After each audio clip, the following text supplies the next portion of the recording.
Hi, welcome to our next installment in reviewing the base set altered cards. This time we'll be going over the Muna spells and Muna permanents. It'll be mostly spells, I think, for the Muna faction, although they do have a few permanents. First we have Mechanical Training. Activate the arrow triggers of target character you control. This doesn't really get a really high value with any arrow card that is known to be in Muna, except maybe it's really strong with Ganesha, but it's very hard to get to the point where you're playing this on Ganesha. This is a card where the text of the card can change a lot based on the uniques, but I still wouldn't expect it to do all that much because you don't really want to spend rare points to double down on scenarios where you've drawn your uniques. You would rather use your rare points to find a way to win the games where you draw fewer uniques than your opponent. For that reason, I will give this a D. I think this would only end up turning out to be good if meditation training turns out to be so good that you want 6 copies and you're just playing this on your characters that anchor themselves. But I don't expect that to be the main way to play the game, even though it's not preposterous. Axiom Reprocessor. At noon, resupply. I think Axiom Reprocessor is one of the fairest or kindest costs for a way to draw cards, or draw halves of cards is the way I like to think of this one, without affecting the biome stats. So you're paying 4, you're not affecting biome stats at all, but you draw half a card every turn for the rest of the game. That means you're getting a little bit of flexibility the very next turn and then getting a trickle for the rest of the game. I still think that I'm not valuing those effects very highly, and I'm most interested in Rin in general, so I'm hoping to use Rin's ability to draw cards. But I think that the thinking in this being in the set is that Arjun would really like this, because they can, no matter what gets resupplied, it could be something that's very bad to play the second time, but it doesn't matter, and Arjun can always use the effect to discard what was resupplied. I'll go ahead and give this a D. I think even Arjun will find some ways to use cards like Esmeralda to put stats on the board and still get those resupplies. Physical Training. Target character gains 3 boosts. This card is very, very good if you are playing the main Teja anchor something, have big stats for 2 turns strategy. It's significantly less good if you are interested in the Lyra Festival card that I'm very interested in, because it's just making one of your characters all the more appealing to remove, which is something that's already a problem for you if you're trying to meet the conditions. And I would say it's not even great in that strategy for holding down the fort defensively, because you'd rather try to use up few of your cards when you're staving off your opponent's expedition advances, so that you have more cards left over for the combo. And this requires at least 2 cards to build up a lot of biome stats in a lane. So I'm going to give this a C, with a note that it's a whole lot better in just the vanilla Muna strategy. And if you were to add this to the starter deck, it would be much, much stronger than that. Mana Channeling. Put the top card of your deck in your mana zone. This is maybe a little bit worse than it would be in Bravos, which I didn't already rate it highly there, because Bravos has those characters that you can play infinitely, and some other strategies for using high amounts of mana. The main thing to do with this is to get into the Hydrocana early, but I think the Hydrocana just wins either way as long as it's not answered. It's only a question of whether it's answered. It's not really a question of how quickly you get there. So the way I'm viewing the game right now, this is more of a D. I would be more interested in getting an advantage on how my mana works by using support abilities, because support abilities always cost 0 mana.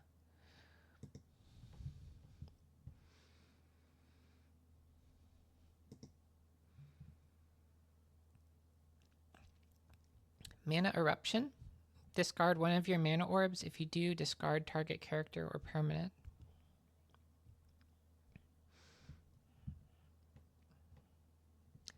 This lets you reduce the amount of mana you have to a pretty low amount and really deal with something. And I think we already reviewed this in Bravos, but I think Bravos is significantly more threatened by an inability to continue spending mana, because Muna has a lot of low-cost cards that are very, very good and a lot of support abilities. So this is going to be a bit easier to use. I still prefer the other removal in Muna.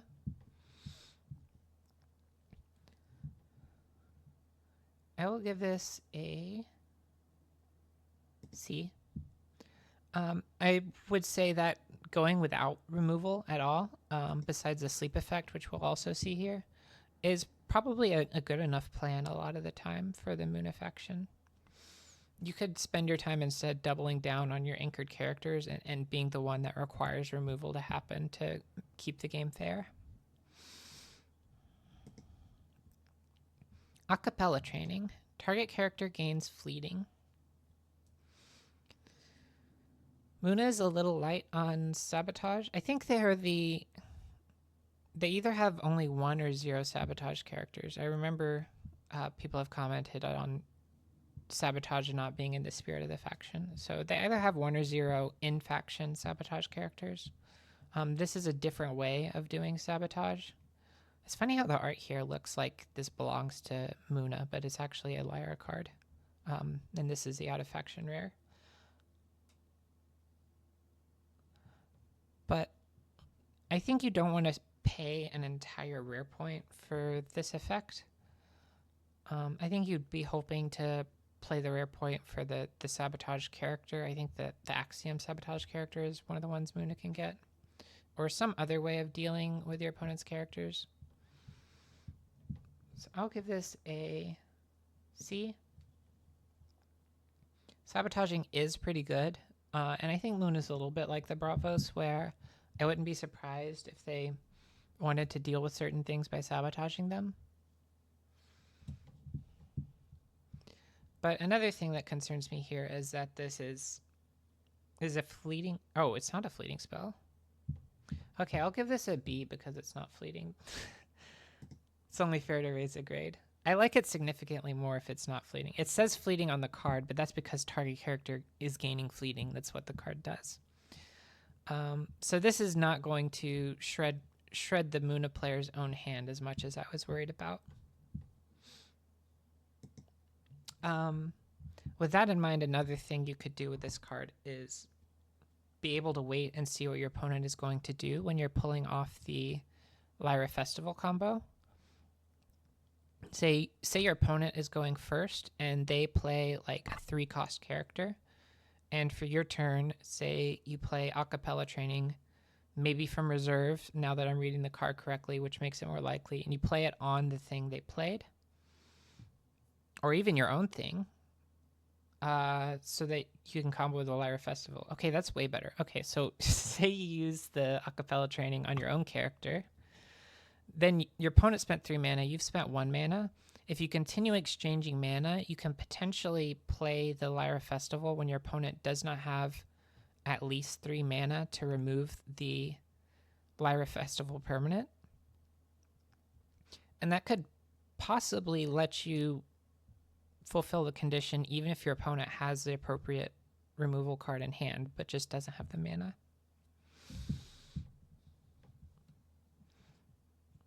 I still cannot quite give it an A for that excellent participation in the combo because it does offer fleeting and cheapness, but it doesn't offer the third thing, which is a character. Those are kind of the three ingredients to getting the Lyra Festival to work really well. Cloth Cocoon. This is one of the subtly impressive cards from this set, coming from Lyra. You can discard a character that has some of these conditions or a permanent when it's discarded. So if it is anchored or asleep, you actually sabotage the second play of the card as well. This is really powerful, but it's not going to facilitate the... Oh, it will. It can facilitate Lyra Festival. So this can be used on Waru's bureaucrats. So if Waru is trying to use like the Robin Hood card to disrupt Lyra Festival, or just to disrupt you from playing the game in general, this gets rid of the second play of Robin Hood in addition to the first one. I think I probably should have put this in my deck when I was trying out the deck. I'm going to give this an A because it's a lot of utility on its own. I think Waru is one of the best decks out of the gate, and I think a lot of other decks will have some dynamics similar to Waru. I think a lot of the other decks that see success will have some similarities to Waru. I think we'll see Anchored really frequently because impacting 2 turns is just a really good thing to do. I think you'll often see fleeting characters because if you play your unique, the second play of the unique is probably also really strong if the first play was, and that's a good target. So you do have to cut a character to get this in, but it's pulling its weight. It's making it worth it. This, on the other hand, I would not cut the character for. Let's go with a D. You can discard a card from your reserve to reduce the cost by 2, which is usually going to be a good deal. It's not a good deal that this cost 5 to start with. It can remove anything, but you know your opponent will draw it next turn for sure. The more good the thing you're removing is, the more good it is to get it as a next draw usually. This might be even more true in Altered than in some other games where you build up a board, because there's a lot of characters in Altered that they work in any phase of the game. Like the Bravos Tracer card, it works at pretty much any phase of the game. It doesn't need to be turn 1 or turn 7.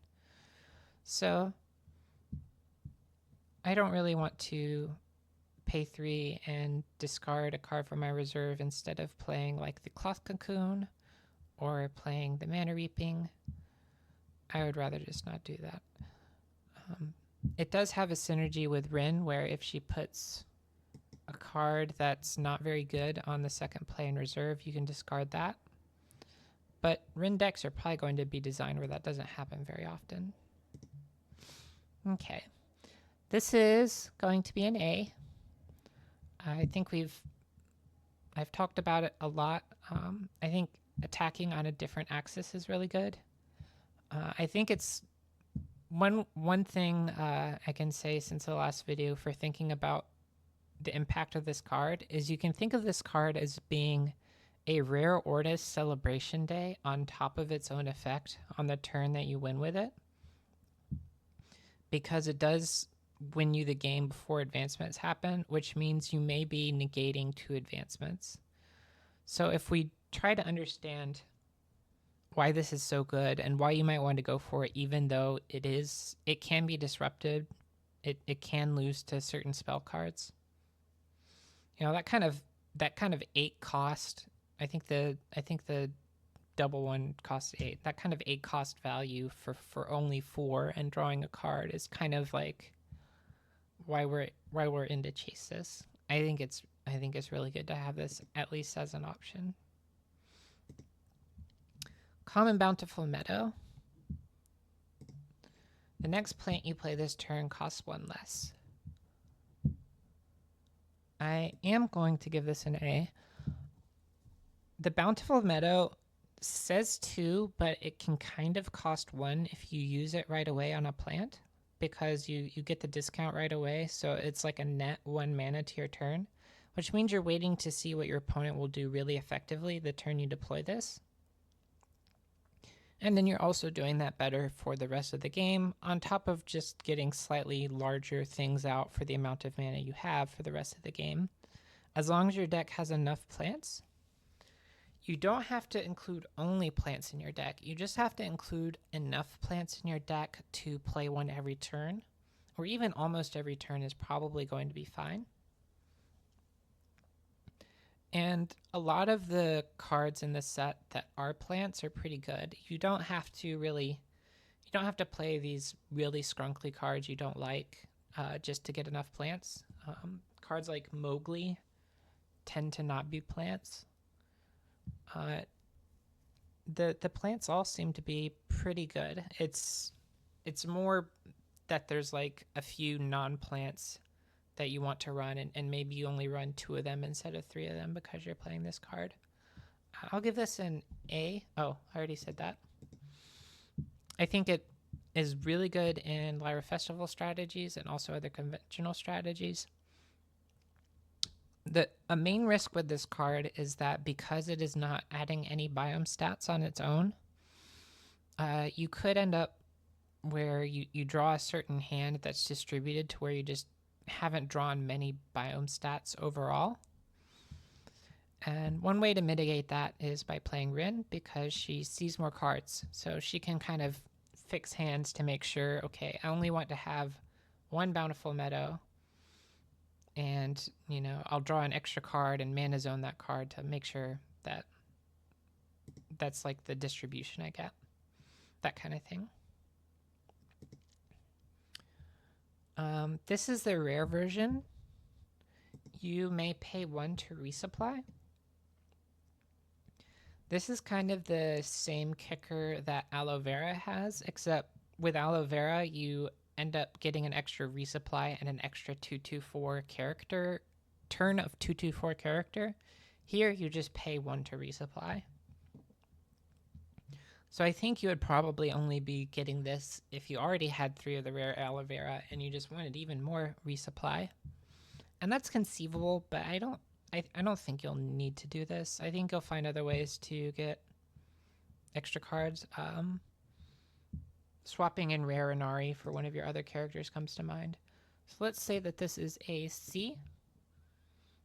I can see an argument for rarifying this card because every time you draw it into your hand, you expect to play it. And then maybe you don't feel as comfortable rarifying Inari because you're afraid there won't be a place where the Wheat Mountain stack can go. That would make a little sense. Meditation training. Target character with hand cost 3 or less gains anchored. It's very elegant to see just a spell effect for the support ability that appears on so many Muna cards. This is kind of funny with Arjun. I think they had in mind that this would be pretty funny to use with Arjun because you play it for 2 the first time, and then the second time every other character pays 3 for it, but Arjun just says, I refuse to pay. I think this is okay. I'll give it a C. It's difficult to play without opening yourself up to removal. I think the support abilities might be a little bit easier to play without getting the anchored character removed because they cause 0 mana.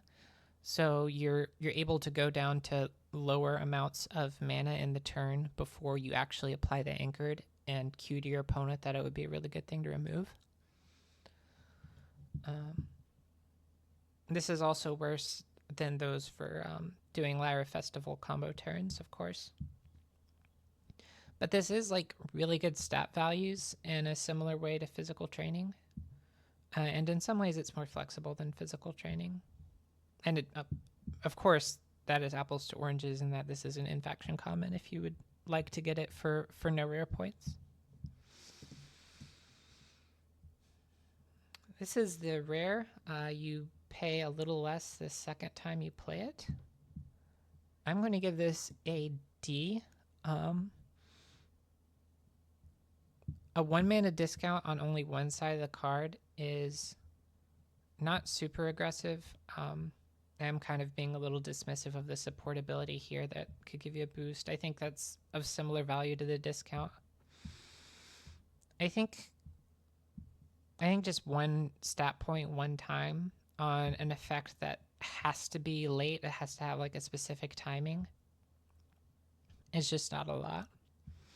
And getting to use the cost twice is not very guaranteed because this is such a slow, ponderous effect. Like if you have a specific thing that's good to anchor it, you have to anchor it once, wait for the anchor to wear off, anchor it again. You just might not get a chance to use your rare for its rare effect.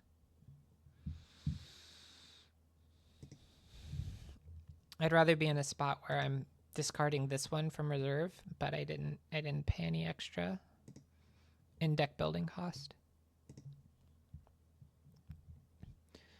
Mana Reaping. Put target character or permanent in its owner's mana zone. I will give this an A. This might have more of a downside than I think it will. But if you're playing the Lyra Festival strategy, I'll bring it up again. This does not give your opponent any extra cards. So if they're trying to find the specific cards that let you remove characters or remove permanents to keep that from happening, this doesn't necessarily pose a risk. They have all the mana to spend, but that might not get them any closer to playing the right cards. In a conventional strategy, you can just use this when it's kind of late enough that the mana won't be super useful. You do get to decide whether to keep or mana zone cards every turn in Altered, which makes this riskier than it might be in some other resource-based games. However, you're not allowed to undo those choices. So if you just delay this enough that someone has already mana zoned their expensive character that isn't good unless you have a lot of mana, and then you play this, and then their next two draws are both small things, they can't go back and rewind. They could draw the big thing right then and then keep both the cards, but I think every removal option in Muna has at least that amount of risk. And it is great that this gets rid of the second play of the character, which has a lot of finality to it.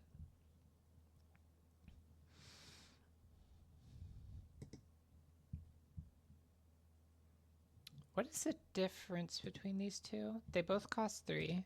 Oh, this one doesn't have fleeting. Okay, I will give this one a D. I think you don't want to do this twice. I think the turn after you do it the first time, you're probably looking to try to win the game because this is already a late game conditional.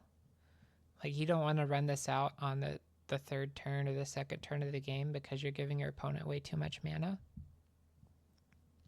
So to play it a second time, the game might be over, and that makes me worried about spending the rare point.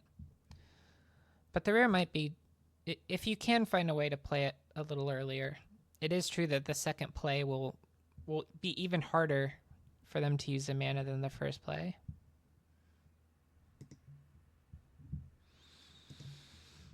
Nurture. Up to 2 target characters each gain 1 boost. It costs 2 the first time and 1 the second time.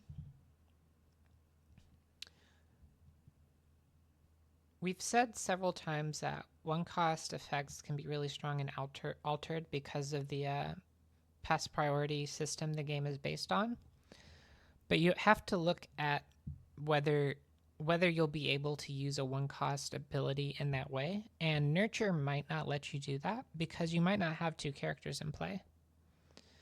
It could let you play part of a turn and then pay 1 to scope out the rest of the turn.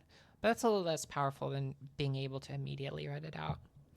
This card also isn't a ton of stats for the mana you're paying. You're paying You're paying 3 total and getting 444 total, which is like a Rare Haven Warrior, but you've got all kinds of conditions attached to it to get to do that. And you might not even get to choose the expedition that the stats are located in, because you might be forced to like use anchored characters that you're putting this on, or you might put a character in an expedition and then your opponent might play a character that beats that character, and then later you want to play nurture and it's not enough to flip that lane, but you have to target your own characters to actually use the nurture. That's how the nurture works. So it has that kind of limited distribution. So I'm going to give common nurture a D. Let's see if the rare is better. Up to 2 target characters each gain 2 boosts. We're paying 2 more in total and we're getting double the stats. I think this increases the probability that you're not able to play it at all.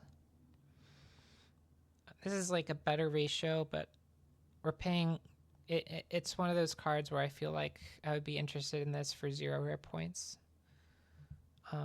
Like the rarefication makes it in the discussion I would have for commons. So I'm going to still give this a D. And I think we'll see charge later, and it's a good bit more flexible. Beauty sleep. Target character gains a sleep, which means its stats don't count. I like that they use the word statistics. That's pretty cool. The second play costs 3.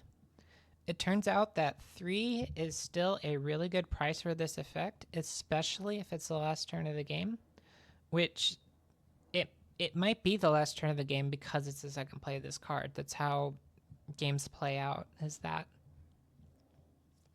you play this on, maybe turn 5. Turns out you play the second half on the last turn of the game, and then 3 mana is a fine price to pay at that point. This is an A. It doesn't have to be the last turn of the game for you to be smart about how you use this to give you an advantage in the expeditions. One thing it does is you can sleep your own characters. Sleep your own characters that are losing their lanes, and it's functionally the same as anchoring the character because it was already losing the lane anyway. And then Muna is full of characters that have at noon abilities. So if that character that was losing the lane has an at noon ability, you'll also get another copy of that at noon ability.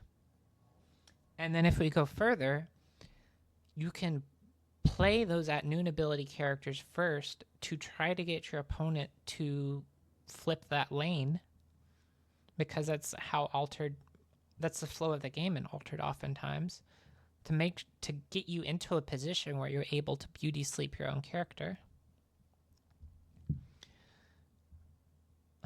Another thing you can do is sleep an opponent's character to where when it wakes up, it will be playing in a biome that is no longer favorable. So it still gets to participate the same number of times. The way sleep works, it doesn't like reduce the number of participations, but you can change whether the terrain in the middle, the terrain cards, whether it's a favorable terrain card that the character is actually getting to play on. This spell is very, very flexible, and you get enough value out of the first play. You can also discard the second play if you really need to, if the game is slow enough that you don't think the 3 sleep is worth it. And it's one of your conditions for Lyra Festival, of course. Beauty sleep. Target character gains a sleep. You may give it 2 boosts. So this has no effect if you're using it on your opponent's character, which a good amount of the time in a randomly created deck, you would be using it on your opponent's character. Now, if you specifically sculpted a deck to do the situation I outlined, where you try to play a character with a noon ability and provoke your opponent to outmatch it, then put it to sleep, then use it the next turn, you could get this to happen like significantly more than half the time. However, I think that doesn't sync up with the Lyra Festival strategy that I'm interested out of the gate. And I think that even in those decks, you would have a lot of times where it turns out you draw this the very last turn of the game, and on the very last turn of the game, when this has the same text as completely destroying an opponent's character, it's hard to get to use this rare effect. So I will give this a D. It's very exciting to think about how you could build with this, but I think we can't reliably use these two boosts, and I would want to be able to reliably use them if I'm spending the rare point. Harvest. Resupply. Put the top card of your deck in reserve. So for 1 mana, you can draw half a card, and then for 2 mana, you can draw half a card. That's a whole card. But Harvest was a whole card. So you are trading 3 mana and 2 halves of a card for 2 halves of cards. Now, there are cards that are stronger in reserve than they are in your hand. But the default is that a card, 2 halves of a card in your hand is better than 2 halves in reserve, because you could put the cards in your hand into mana, and you can never put the cards in reserve into mana, even if you have like 4 or 5 of them. So you have to start including lots of cards that make this good. It's imaginable that you could include lots of special effects that make this front 1 cost good, but this 2 mana side of it that you really need to play to get your card back is so slow that I'm skeptical you're going to find the support abilities and played from reserve abilities to make this any good at all. I'll give this a D.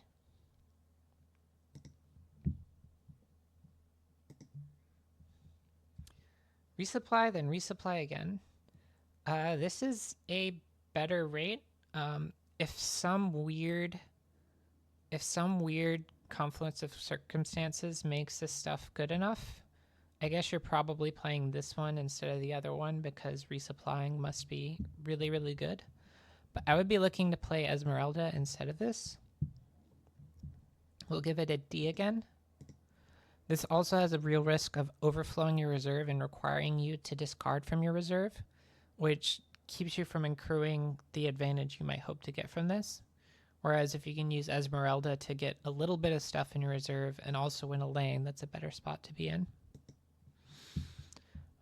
Arjun is uniquely positioned to use cards that flood the reserve because they have a guaranteed ability to remove a card from their reserve without spending mana, in addition to however many of them have those abilities. But even if you didn't overflow your reserve, I don't want to play this. I think it's just better to get half a character and half a card. If you dislike Esmeralda Zero so much you call her a half. I think that's a better balance than having 2 halves of cards. Spindle Munabastion. Characters you control have tough 2. This is a very interesting card because it lets you stack a lot of boosts on a character and have less downside from the character being removed. It's kind of an alternative approach to trying to play the priority system to keep your characters from being removed, is to just instead have tough 2 so that the priority doesn't matter. Your opponent is just going to have to pay an unfavorable exchange of mana at all to remove these huge characters like Hydrocana, or perhaps combo characters for Lyra Festival. This doesn't protect the Lyra Festival itself if you're trying to use it for that purpose. So you would be hoping your opponent has cards in their hand that remove characters, but don't have cards in their hand that say they can affect a permanent. Or maybe you've played the priority system well enough to protect your permanent, but not well enough to protect your characters. Overall, I think I wouldn't use it for Lyra Festival. I would be more likely to use this for big anchored characters. and forcing a mana advantage to just win expeditions several times. Arjun is the most interested in this because the timing on Arjun's ability requires them to expose their anchored characters to removal, because if you play your first character of turn to if you play your first character of the turn and add the anchored effect, then your opponent has all of their mana to try to remove it, instead of doing it at the end like Teja can with whatever support ability she has. I don't really like losing an expedition and then expecting a mana advantage to catch me up on an entire expedition worth of advantage, and a permanent that costs 3 and not 2 is probably going to lose an expedition. So overall, I'm skeptical of the plan of winning in this way. So for that reason, this is a D to me, but I definitely have my eye on it. I imagine the rare is a similar score. I don't remember for sure. At noon, target character you control gains 1 boost. So this is kind of like an Ortis carrier. It could be even more stats than an Ortis carrier if you anchor that boost and that boost is repeatedly staying in play.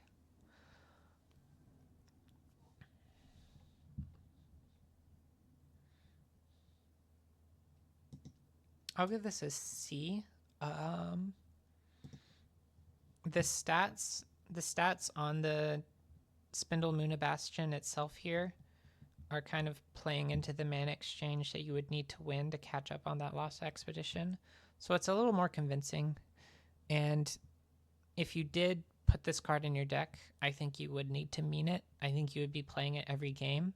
So I don't really mind spending the rare point on a card that would be so foundational to my strategy, because I wouldn't be at risk of mana zoning my rare points when it's that pivotal or foundational. Charge. Characters you control gain 1 boost. This is the same version Ortis gets when they get the rare. I would have expected to see the diminished version for Muna, but they get the full version. I will give this a B. I think it'd be an A or close if I wasn't keeping the Lyra Festival in mind. This does nothing to help the Lyra Festival. And there's Lyra Festival pieces you can play instead to win expeditions. But this represents a lot of stats, and at a cost of 2 on the first side, it's cheap enough to kind of weave into turns to kind of have some back and forth, and then still have enough mana left over to try to anchor the things that got these boosts so that you can use the boosts an extra time. These kinds of effects do require you to make sure that you still have lots of characters in your deck. You don't have so many spells that you're just charging onto nothing because you filled your deck with spells. But this is a good one to pick to be one of those. Potentially better than physical training to pick to be one of those, because of the way it influences 2 lanes, which physical training has to commit to 1.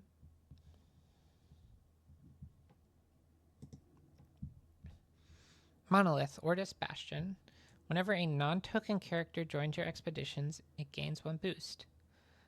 This is one of the ones where... No, this is not one of those ones. I think this is the same as the Ortis one.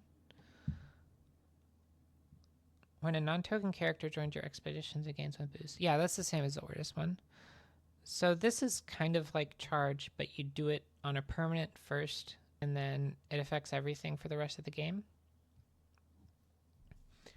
I think this is pretty susceptible to getting removed. That would be a worry with it because it costs 4. Ortis can kind of flood so many permanents that they don't all get removed. But this might give the first target to your opponent. The Lyra Festival, it wouldn't even go in the same deck as that, but that's not a concern for the Lyra Festival because you often win with it before your opponent gets to start their next turn with all their mana. I guess with that in mind, maybe it is good with the Lyra Festival if you were trying to play this so that your opponent had to use up permanent removal so you could play a Lyra Festival later. It's kind of an interesting idea. I'm just not sure if this is enough points. Maybe it is. I'll give this an undecided B. This is pretty hard to evaluate. I think it's giving me stats right away, which I like. Kind of twice as many as the rare Muna Spindle Bastion. But unlike the rare Muna Spindle, or like the rare Muna Spindle Bastion, you're probably losing out the turn that you develop this. The difference between 3 and 4, I think, doesn't matter that much. So I think they kind of cost the same, and this is more points, so I like it more. And that's all of them. I'll double check real quick.